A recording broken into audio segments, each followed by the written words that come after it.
तो भाई अभी 31 एटलस को उसकी जो फुटेजेस है उसको देख कर अगर किसी की फटी पड़ी है तो मैं कुछ चीज़ें बता देता हूँ भैया। आपको डरने की आवश्यकता नहीं है, आप इतना महत्वपूर्ण नहीं हो।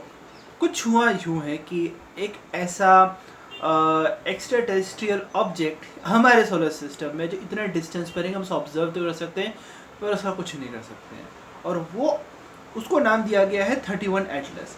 अब ये जो है 68 किलोमीटर पर सेकेंड की स्पीड से मूव कर रहा है, और जो one of the most fastest way possible है कि यार एक सेकंड में कितनी तेज़ी से मूव कर रहा है। ये शायद तक अर्थ की क्या कह सकते हैं एस्केप वेलोसिटी से भी ज़्यादा फास्ट है, कि मतलब आउट ऑफ कंट्रोल है टोटली।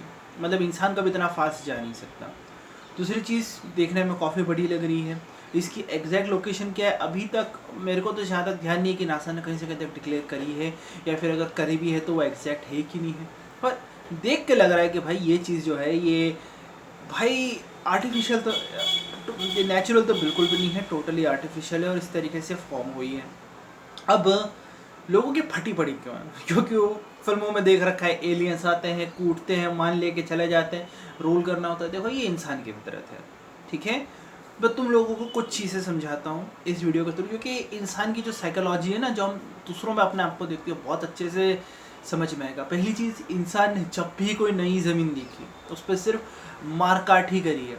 तुम यूरोपियंस की हिस्ट्री उठा के देख लो, तुम क्या नाम से अरब वर्ल्ड की हिस्ट्री उठा के देख लो, ये जहाँ गए हैं वहाँ इन्होंने तलवार के दम पे इतने गर्दनें उड़ाई है, इतनी गर्दनें उड़ाई है कि इन्हें लगता है, मतलब मेजॉरिटी ऑफ द वर्ल्ड है, कि भाई साहब अगर किसी इंसान को नई ज़मीन मिलती है वहाँ सिर्फ कत्लेआम मचाने जाता है।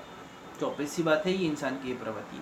लेकिन तुम जरा जानवरों को देखो, वो जानवर जहाँ जो किसी का शिकार नहीं कर सकते या उनका कोई शिकार नहीं होता है, वो बिल्कुल चिल मार रहे होते हैं, वो आराम से घूम रहे होते हैं। जैसे कि मेडागास्कर के अंदर कुछ ऐसे स्पीसीज हुआ करती थी, जैसे डोडो बर्ड, जिसका कोई शिकार ना कोई शिकारी होता था ना कोई शिकार होता था। वो नेचुरली जैसा रहना होता था वो आराम से रहता था, तो उसको कोई खतरा ही नहीं होता था किसी से। फिर एक स्पेसिफिक कुछ एनिमल है, मुझे नाम ध्यान आ रहा है क्या कहते हैं उसे, उसका भी कोई नेचुरल प्रेडेटर नहीं है, तो वो बिल्कुल इंसानों के पास भी आके देखते रहते हैं।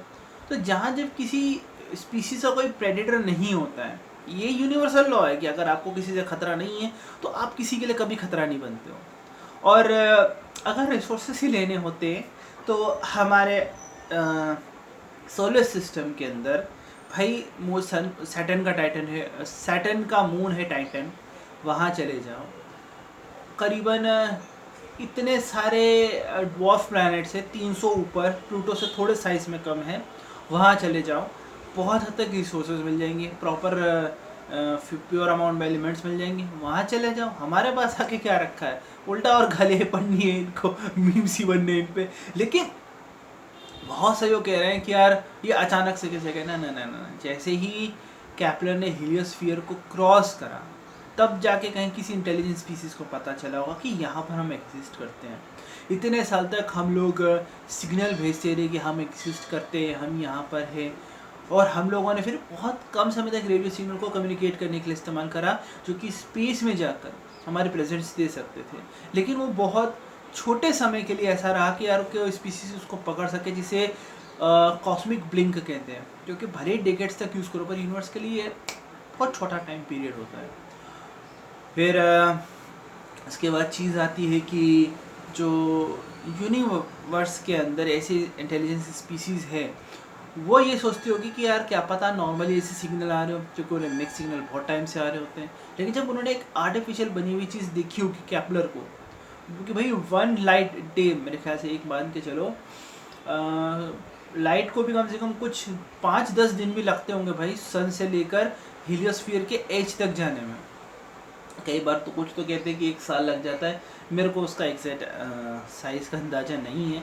लेकिन हाँ, एज तक जाने में 48 साल लगे कैप्लर को, और वहाँ से भी निकलने के बाद जब लगा किसी इंटेलिजेंस स्पीसीज कि हाँ ये चीज़ एग्जिस्ट करती है, इसका कुछ सेंस है, कुछ एक इंटेंशन है, तभी सडनली आ गए। या तो वो हमें ढूंढ रहे होंगे और इतने सेफ डिस्टेंस पर खड़े होकर ढूंढ रहे होंगे हमें कि हाँ भैया अगर हमने कुछ कांड करा होगा तो हो सकता है वो बच जाए फिर भी, क्योंकि इंसान जो है वो मून तक जाने की कैपेबिलिटी नहीं रखता।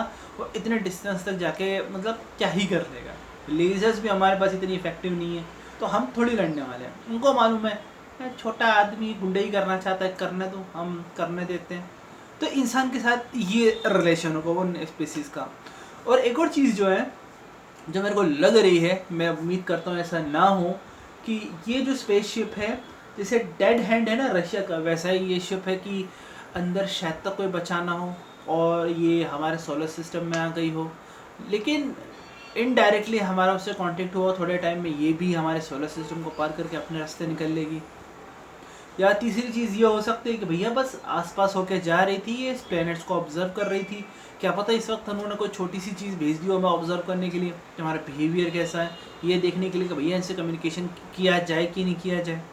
और अगर वो लगता है कि कम्युनिकेशन करने लायक है तो उनसे कम्युनिकेट करेंगे, लेकिन पब्लिकली कभी अनाउंस नहीं करेंगे। ये तो लोगों को देखकर पहले ही समझ जाएंगे कि भैया बवाल होने वाला है। पर इसके कुछ फ़ायदे भी है अगर तुम ध्यान से देखो तो। पहली चीज़, हम इस पूरे ब्रह्मांड में अकेले नहीं हैं, यानी कि जो इस ब्रह्मांड का पर्पस है उसको अकेले पूरा करने का ठेका इंसानों ने नहीं ले रखा है। तो वो जो ज़बरदस्त तरीके के लोग बनते हैं ना, जो अंधविश्वास दबा के फैलाते हैं कि भगवान को सिर्फ इंसान से प्यार है, नहीं भाई, और भी जगह पर निकले ना।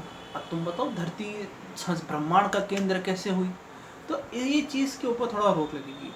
और ऐसा केस ले रहा हूँ क्योंकि जब रिलीजियस एक्सट्रीमिज़म बहुत हुआ करता था मिडिल ईस्ट और यूरोपियन कंट्रीज़ के अंदर, तो बहुत से लोग समझते थे कि जो अर्थ है वही सेंटर है यूनिवर्स का। और हाँ, मैं इंडिया की भी बात कर रहा हूँ। बहुत से लोगों को लगता था कि नहीं, अर्थ स्टेबल है, सब हमारे आसपास घूम रहे हैं क्योंकि हम ही ब्रह्मांड का केंद्र। धीरे धीरे लोगों ने कहा नहीं भाई, अर्थ रोटेट करती है सन कह रहा हूँ, और this is how our universe work. फिर समझ में आया कि नहीं भाई, गैलेक्सीज भी होती है। अब पता चल, थोड़ा ह्यूमंस के लिए एक टर्निंग पॉइंट आने वाला है जहाँ पर इंसान समझेगा कि हम एक मात्र जिंदा चीज़ नहीं है। तो भैया इस पे घमंड करने की कोई ज़रूरत नहीं है। हो सकता है हम हमारे आइडियोलॉजिकल एक्सट्रीम्स जो है उनको थोड़ा सा कम करें, ये ध्यान दें कि भैया लाइफ प्रेशियस है और हमारे अलावा भी लोग हैं। तो वो जो एक लाइफ को लेकर मोनोपोली है, हाँ, लाइफ को लेकर मोनोपोली, वो भी धीरे धीरे चेंज होगी। और उम्मीद करता हूँ कि जो ह्यूमंस है वो अपने आप को और बेटर करेंगे ये समझने में कि यार हमसे भी आगे कोई है और हमें सिविलाइजेशनल लेवल पर हमें आगे जाना होगा। कोई सी भी आइडियोलॉजी हो, चाहे वो कम्युनिस्ट की हो, कैपिटलिस्ट की हो, रिलीजियस एक्सट्रीमिस्ट की हो, किसी भी टाइप की हो, वो सोचेंगे कि fine we should improvise ourself, और शायद तक उस लेवल पर पहुंचने की कोशिश करेंगे। क्योंकि ये तो ह्यूमन का नेचर है, उन एलियंस का नेचर हो या ना हो, पर हम ह्यूमंस का नेचर ज़रूर है कि हम अक्सर यही सोचेंगे कि हम बेहतर कैसे बने। तो उम्मीद करता हूँ ये थोड़ा सा शॉर्ट वीडियो मैंने बनाने की कोशिश करी है, क्योंकि 31 एटलस को लेकर मैं लिटरली बहुत एक्साइटेड हूँ। क्योंकि अगर हमें कोई एक एक्स्ट्रा टेरेस्ट्रियल लाइफ फॉर्म मिलती है, इसका मतलब ये है कि हम ह्यूमंस यूनिवर्स में अकेले नहीं हैं, और भी लोग हैं। और जो हम सोचते थे कि हम अर्ली बर्ड वाली सिविलाइजेशन हैं, तो ऐसा नहीं है, there are more than us. और ये एक अच्छी खबर होनी चाहिए बजाय इसके कि आप पैनिक करो। Thank you so much for watching.